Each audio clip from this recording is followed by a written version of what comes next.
But first, the Red Sox rebuild continues, trading Andrew Benintendi to the Royals in a 3-team deal. And with it, the end of an era for the Red Sox. Is Andrew Benintendi still a promising future star? That's the big question. Let's do a little digging in. Andrew Benintendi is a former first-round pick, 7th pick overall in the 2015 draft. He spent just 2 years in the minors, and he crushed it. A .392 on base, slugging .540 in 3 levels. He hit the majors at the end of his age 21 season. That's young. And from his age 21 to age 23 year, he put up a .282 batting average, .359 on base, slugging .447. Pretty good line. For his first 2 full seasons, he had an average WAR of 3.7, a 4-win, I'll round up, a 4-win player in his early 20s. Well, that's a very promising player. Not only that, but Benintendi was an all-around player. In 2017, his first full season, he was plus 12 in defensive runs saved. As a left fielder, in 2018, he was plus 9. That's superior defense. On the bases, Benintendi was also a plus. He was 42 for 50 in stolen base attempts those first 3 years. He was plus 4 in base running runs in 2018, good for 13th in the American League.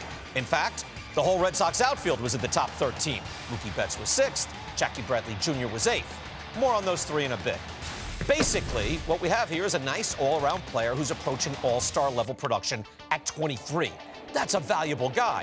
But his progress then stalled. You can write off Benintendi's 2020 as a strange year. He got hurt, played just 14 games due to a rib injury.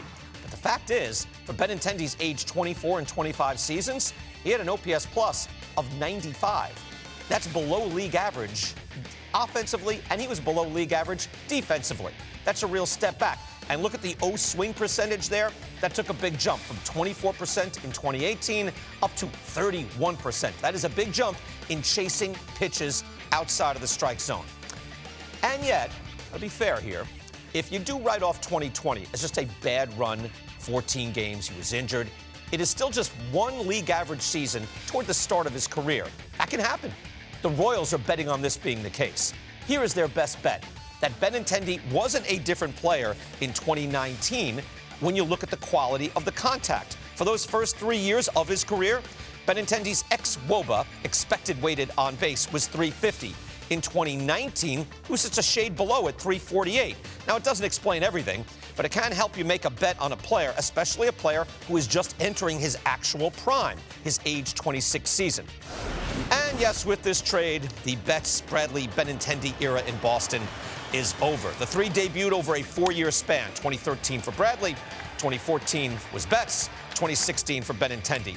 It is very rare for a club to draft and develop a complete outfield like this. It kind of brings back memories of Fred Lynn, Jim Rice, and Dwight Evans. Now, they don't compare to that trio in terms of career production, even with Betts maybe being the best player of all of them, of those 6 players. But in 1975, their first full season together, Lynn had a 7-win season. Evans, the defensive star, had a 5-win season. And Jim Rice, driving in 100 runs, had a 3-win season. In their first season together, Betts had a 9-win season. Bradley, the defensive star, had a 6-win season. Benintendi only played 34 games, had a 1-win season. The totals, though, you add them up, it's kind of comparable. And the recent trio did win a World Series title. The Sox didn't manage to extend any of the 3, and now that homegrown trio is gone.